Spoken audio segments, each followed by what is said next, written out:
Bismillahirrahmanirrahim. Assalamualaikum warahmatullahi wabarakatuh. Alhamdulillah wassalatu wassalamu ala Rasulillah ma ba'd. Baik, Bapak Ibu sekalian yang dimuliakan Allah, kita melanjutkan pembahasan kita yang berikutnya adalah tentang urf dan urf tujar ya. Urf dan urf tujar. Apa yang dimaksud dengan urf? Segala sesuatu yang telah menjadi kebiasaan, dipandang baik, dilakukan terus-menerus, baik perkataan ataupun perbuatan, dan tentu dapat diterima dengan akal sehat serta tidak melanggar syariat gitu ya kalau nanti dalam syarat penetapan urf yang bisa diterima. Tapi urf secara umum maknanya adalah seperti ini. Nah, dalilnya adalah dalam surat Al-A'raf ayat 199. Khudhil 'afwa wa'mur bil 'urfi wa'rid 'anil jahilin. Ya, jadilah pemaaf dan perintahkanlah dengan urf gitu ya. Atau suruhlah orang mengerjakan yang ma'ruf dalam beberapa terjemahannya. Begitu, kemudian berpalinglah dari orang-orang yang jahil, orang-orang yang bodoh.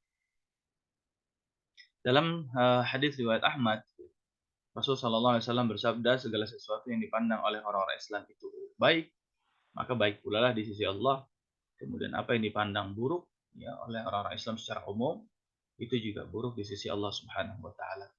Artinya kebaikan dan keburukan dikembalikan kepada apa yang dipandang baik oleh orang-orang Islam hanya secara umum, keumumannya, dan apa yang dipandang buruk oleh orang-orang Islam secara keumumannya. Itu dua dalil yang menjadi legalitas tentang adanya uruf sebagai satu di antara beberapa piranti penetapan hukum dalam hierarki hukum Islam gitu ya. Nah, hukum yang didasarkan kepada uruf dapat berubah dengan perubahan tempat, waktu, dan lain-lain tentu. Karena setiap tempat dan waktu dia ketika berubah maka juga ada konsekuensi terhadap perubahan uruf tersebut. Sebagaimana Imam Syafi'i yang juga berubah penetapan hukumnya disebabkan karena perbedaan uruf ketika beliau di Irak ya. Uruf di Irak berbeda dengan uruf di Mesir. Ketika di Irak beliau menetapkan hukum dengan pendapatnya yang kita kenal dengan qaul qadim, pendapat lama beliau, dan ketika beliau pindah ke Mesir, beliau mendapati urufnya berbeda, maka ditetapkanlah hukum yang berbeda dan dikatakan sebagai qaul jadid. Contohnya adalah wali nikah dalam pernikahan, ya. Kemudian jual beli tanpa sighah. Wali nikah dalam pernikahan ini sebenarnya uruf bangsa Arab jahiliyah dulu. Jadi orang Arab itu ya memang punya tradisi, punya uruf kalau mau nikah harus ada walinya.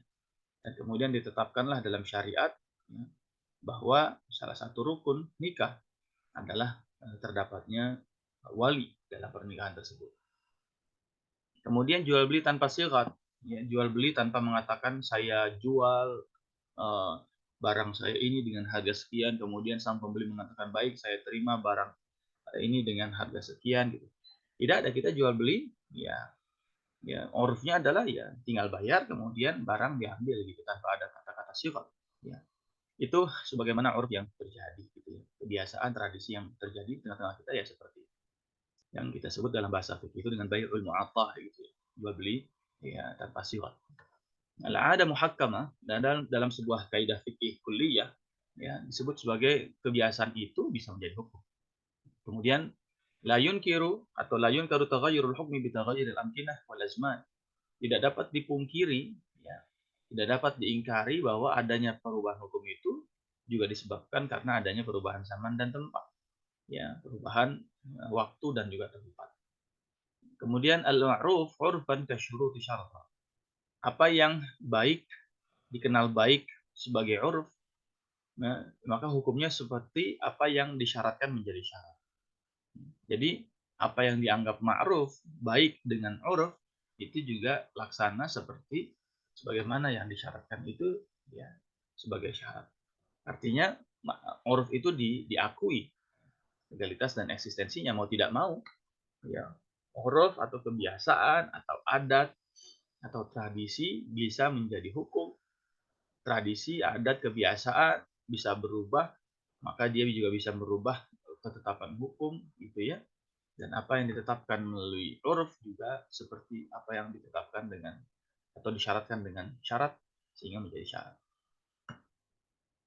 Ya ini uruf menjadi urgen dalam penetapan hukum Islam gitu ya sebagai salah satu cara piranti yang dan perangkat dalam apa namanya hierarki hukum Islam yang ada. Kemudian ada sebuah kaidah mengatakan as-sabitu bil urfi kas-sabitu bin nas. Apa yang ditetapkan dengan uruf ya sama hanya dengan apa yang ditetapkan dengan nas. Sebagaimana sesuatu permasalahan ditetapkan hukumnya dengan nas, maka konsekuensi hukumnya adalah harus dikerjakan. Kalau dia berupa perintah harus dikerjakan, kalau dia berupa larangan harus ditinggalkan, maka yang ditetapkan dengan uruf pun demikian halnya. Konsekuensinya pun harus ya dilaksanakan gitu. Ada pembagian uruf dari sisi kemudian objeknya, maudhu'nya, ya ada yang sifatnya uruf lafzi, urufnya tradisinya berupa lafaz ya, ucapan. Kemudian uruf amali, ya tradisinya berupa perbuatan. Dalam tradisi lafaz misalnya, ya saya nikahkan dan saya kawinkan, nikah dan kawin itu ya ternyata sesuatu yang memiliki lafaz masing-masing. Ya.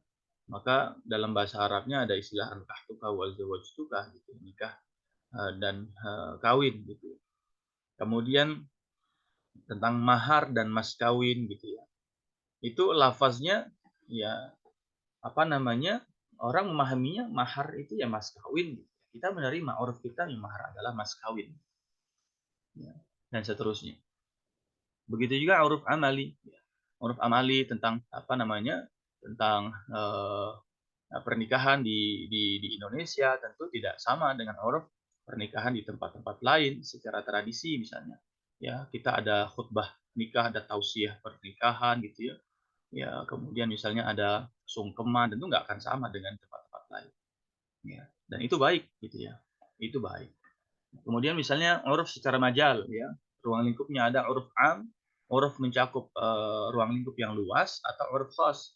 Uruf yang mencakup ruang lingkup yang khusus hanya untuk beberapa kelompok tertentu atau golongan tertentu atau wilayah tertentu saja gitu ya. Kemudian salahiyah ya, ada kemaslahatannya gitu, keberlakuannya ya. Uruf ada yang uruf sahih, urufnya bisa dibenarkan ya, ya bisa diterima secara syariat, ada yang al-urful fasid, urufnya tidak bisa diterima, tidak bisa dijadikan sebagai sebuah hukum. Dan ini akan menjadi pembahasan kita sebenarnya, mana uruf sahih nanti gitu ya. Apa saja uruf yang bisa diterima, yang bisa dibenarkan, mana uruf yang fasid yang tidak bisa dibenarkan, yang tidak bisa diterima. Misalnya, bisa nggak menerima sebuah tradisi kalau orang makan standing party sambil berdiri misalnya. Ya, bisa nggak diterima misalnya tradisi di Eropa orang kalau pesta sambil ada apa namanya eh, apa namanya misalnya campur gitu ya, atau tradisi mereka ada nikah beda apa sesama sesama jenis gitu ya. Itu tradisi katanya. Mereka perkembangan zaman ya seperti di misalnya Belanda, Belgia gitu ya. Ya, sesuatu yang lumrah bagi mereka nikah sesama jenis. Tapi itu sebagai tradisi yang fasid sebenarnya, tidak bisa dibenarkan. Kemudian ya, eh, berikutnya adalah syarat uruf ya. Syarat uruf itu ada 4 berdasarkan yang tadi diambil dari definisi. Ya, pertama misalnya ada nilai maslahat dan dapat diterima akal sehat. Ya, kita tidak bisa menjadikan uruf itu kita terima kalau ya, tidak ada maslahatnya dan tidak bisa diterima dengan akal sehat gitu. Kemudian berlaku umum, bukan berlaku kepada golongan tertentu, hanya hanya suku tertentu, misalnya hanya wilayah apa namanya yang kecil gitu dan hanya berlaku kepada beberapa gelintir orang saja. Ya. Kemudian memang uruf itu berlaku pada saat itu, sudah berlaku, bukan uruf yang munculnya kemudian. Gitu. Jadi urufnya sudah berlaku, tapi hukumnya memang belum ada. Bukan hukumnya sudah ada, kemudian dibuat tradisi baru. Dan kemudian yang keempat tentu tidak bertentangan dengan dalil syarak yang ada. Ya, nanti kita mungkin bisa diskusi bagaimana dengan tradisi orang misalnya 7 harian gitu kalau meninggal dunia 3 harian 7 harian itu seperti apa misalnya sudah adakah nggak tahu kemudian dalilnya yang sudah ada yang menetapkan misalnya tidak boleh kemudian urusnya baru dibuat-buat misalnya seperti apa. Nah apa namanya berikutnya adalah Secara umum memang uruf itu adat yang diamalkan oleh semua ulama fikih.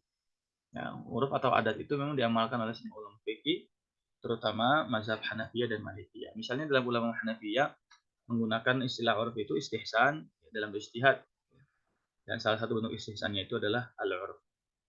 Istihsan yang menyandar pada urf gitu ya. Bahkan ulama Hanafiyah urf itu didahulukan atas qiyas khafi dan juga didahulukan atas nas yang umum. Dalam arti urf itu mentaksis keumuman nas. Intinya ulama Hanafiyah menggunakan urf sebagai salah satu metode ijtihadnya. Kemudian ulama Malikiyah juga menjadikan urf atau tradisi yang hidup di kalangan ahli Madinah sebagai dasar dalam menetapkan hukum dan mendahulukannya dari hadis ahad. Makanya kita mengenal ada apa namanya af'al apa namanya af'al ashab Rasulillah gitu ya, atau kemudian fi'lu ahli Madinah ya, apa yang dikerjakan oleh orang Madinah gitu, sebagai uruf tradisi yang dijadikan dalil oleh ulama Malikiyah. Kemudian juga ulama Syafi'iyah menggunakan urf dalam hal-hal yang tidak ditemukan ketentuan batasannya dalam syarak maupun dalam penggunaan bahasa. Ya seperti timbangan, takaran, ya satu mud itu berapa, tergantung urufnya.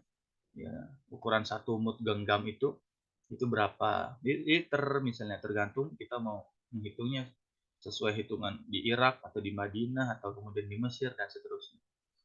Ya, batasan dua kullah itu seperti apa, misalnya batasan najis ya, pada air yang dua kullah itu seperti apa. Berdasarkan uruf misalnya masing-masing mempunyai pandangan.